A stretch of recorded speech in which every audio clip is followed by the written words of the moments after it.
Hi, fourth grade friends, and welcome to our first official day of dividing. We are going to be starting long division, but first we gotta get some strategies down, okay? So, our learning target for this week is that we need to find whole number quotients and remainders with up to 4-digit dividends and 1-digit divisors using strategies based on place value, the properties of operations, and or the relationship between multiplication and division. That is just fancy words for we are going to learn how to divide 3-digit numbers by a 1-digit number. Obviously, for this first one, we're going to start with a 2-digit number, just since we're getting started. We're going to learn a bunch of different strategies on how to go about solving these problems together.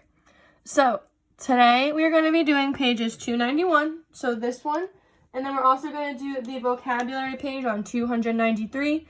Seeing as we are just starting up division today, I think it's important we know some of the definitions for this different kind of vocabulary. We've been focused a lot on sum, difference, products, multiples, so we're going to have to switch our minds a little bit and get into the division mindset. So we're just going to hop right on into this problem on page 291. Now, first things first, I want you to divide your paper in half because we are going to be going over 2 different strategies today. So this is strategy number 1, and then strategy number 2 is going to be down here, okay? So, strategy number 1 is we can draw a picture. So, if our problem is 78 divided by 3, that means we need to see how many groups of 3 78 makes. So, what we can do is we can make equal groups, okay? And I'm going to start with 10 rods because I know with only 3 groups, we're going to take a while to get to 78. So I'm going to make 1, 2, 3, and I'm going to start with my 10 rods. So I have 10, 20, 30, 40, 50, 60, right? Because remember, each rods are 10. Now, I need 78, so I know I can't do another round of 10 rods, because if I did, it'd be 70, 80, 90. So now I know I need to change into my ones cubes.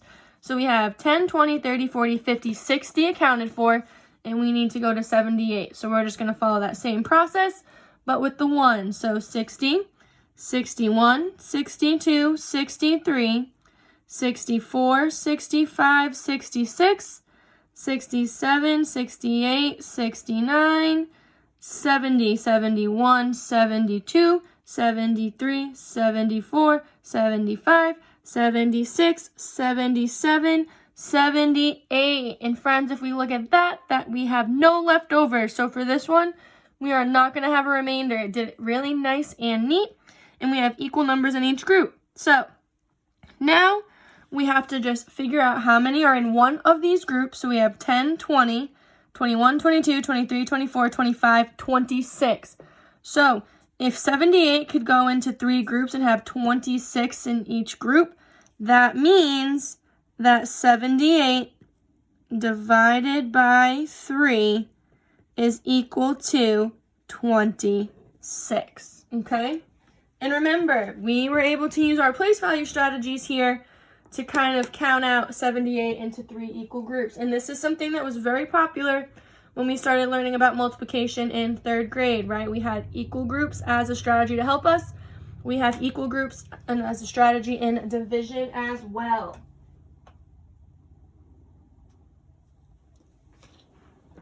Now, another way we could have went about this is making this 78 to see, well, sorry, said that completely wrong, is to see how many times 78 goes into 3. So we could say 78 is equal to 75 plus 3. Now just hang with me for this one, okay? So 75 plus 3. We're trying to make it so that 3 stands out for us, okay? And also, if we take out this, if we do 75 plus 3, it's easier to make 3 equal groups with 75 because of quarters. So if we have a quarter, it's 25. 3/4 is 75, okay? So now we're kind of thinking of it as money to kind of help us work through this problem. Again, this is just another strategy. If you like this, run with it. I'm just giving you another option. So we could say that since we're looking at 75, we can say 3 times 25 is equal to 75, right? Because we know 3/4 is equal to 75 cents. 25, 50, 75. And then we get to that dollar eventually. So we know 3 times 25 is 75. We know 3 times 1 is 3. So 3 times 1 is 3. And then we can just add these two numbers together. So we could say 25 plus 1 is equal to 26. And would you look at that, friends? 26 and 26. Here we had 25 in equal groups. So we had 25 in each of the 3 groups. We only got to 75. So we needed to do one more round of 3, adding it into our groups to get to that 78. So 25 plus 1 is equal to 26. So there are 26 groups of 3. Now, I know some of this may be overwhelming or confusing right now. That is okay. This is brand new, okay? We have not done anything like this yet, so it is more than okay to feel a little anxious right now. But if you do have a question, make sure you're pausing right here and you are joining the meet to ask, because that's why I'm here, right? I need to make sure you're all understanding. And if you don't ask questions, I don't know that you're struggling, okay? So that is our answer. If we can see, we have 26 both times. And as always, friends, it's whatever strategy works best for you. And if you could right now, pause the video and let me know what strategy you feel most comfortable with starting out, okay? There's no wrong answer. I just want to hear what you're thinking. Now, once you do that, and you have all of this written down in your workbook, we're going to move on to our vocabulary. So, our vocabulary is on 293, and this page is going to be super duper important, so I want you to circle it, so that way when you're flipping through your book, this page stands out. And if you want, you could even draw a little star, because this is going to be a saving grace, okay? You're going to want to keep this page handy for the vocabulary. With division, we have some new vocabulary words for our answers, what we're dividing by, so it's important we get a handle on what each of these words mean. So, division is our first one, surprise, surprise, and division is an operation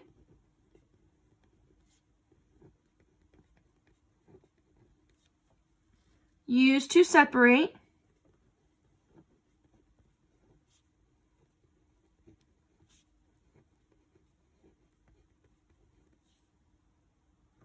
a number, I'm just going to use the number sign, a number of objects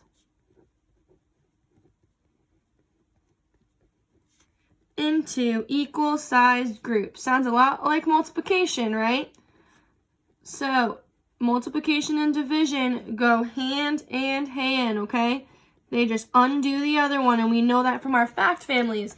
We could say 4 times 3 is 12, but then we could also say 12 divided by 4 is 3. So we know they work together based on our knowledge of fact families. And then look at that, friends. An example of this would be 12 divided by 3 is equal to 4. And we can prove that by making 3 equal groups of 4.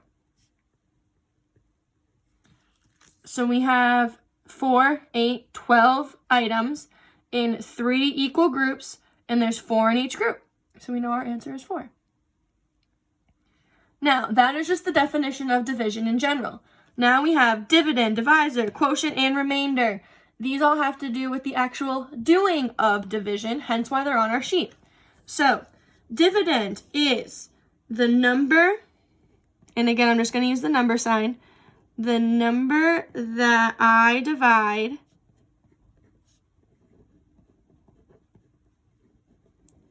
into equal groups. Now, an example of that would be, so say we have the 12 divided by 3 equals 4 again, right? We're going to keep this same example. this 12 is my dividend. That is the number that I am dividing into equal groups. I need to see how the 12s fit into these 3 equal groups. So the dividend is my 12. Now, on the contrary, on the opposite, the divisor would be the 3. So the divisor is the number I divide into.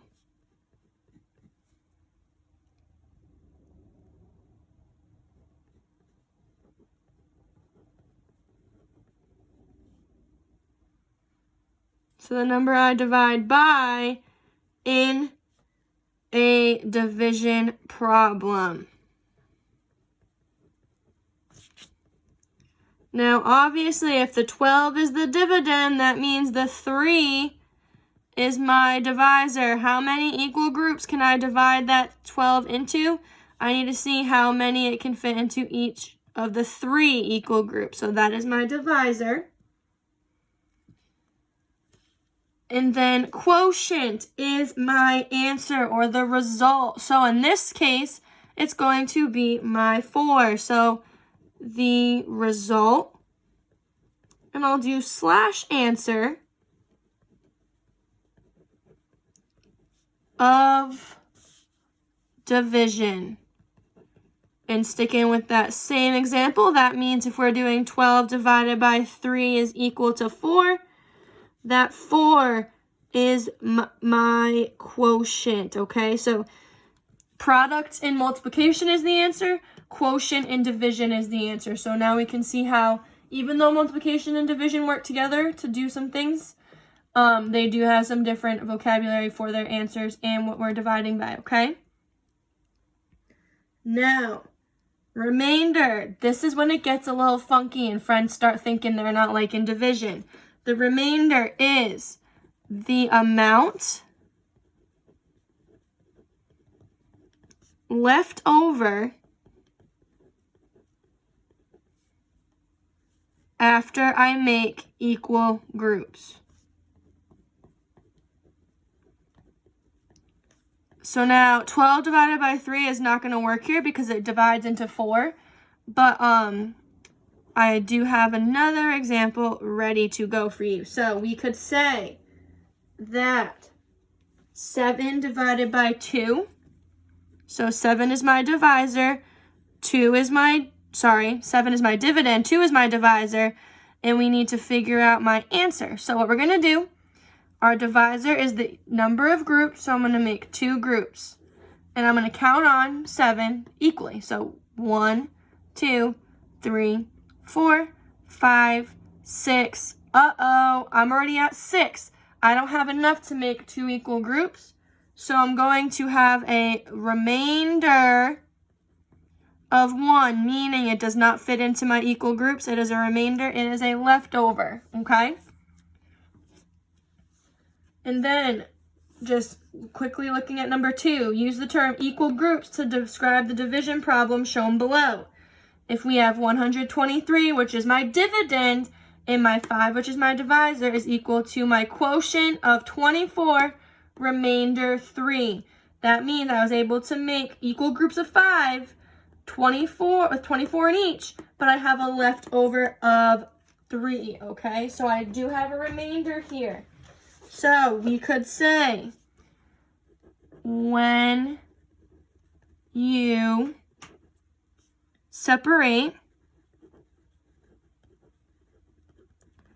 123 objects into 5 equal groups.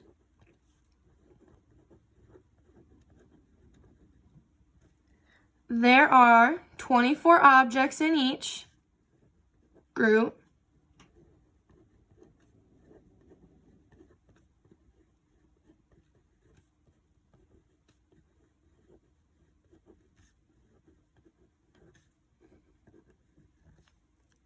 And 3 objects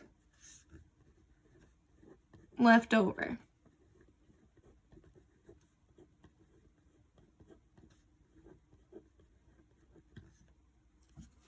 And that is it for our vocabulary today. If you need to pause it here to get any of this written, like I said, this page is going to be very important as we continue through our work with division. And as always, if you have any questions, please pause here and ask me. I'm on the meet for a reason. I want to help you. And if you feel confident, you can move on to working on page 294 on your own. Happy dividing. I'm here if you need me. Bye, guys.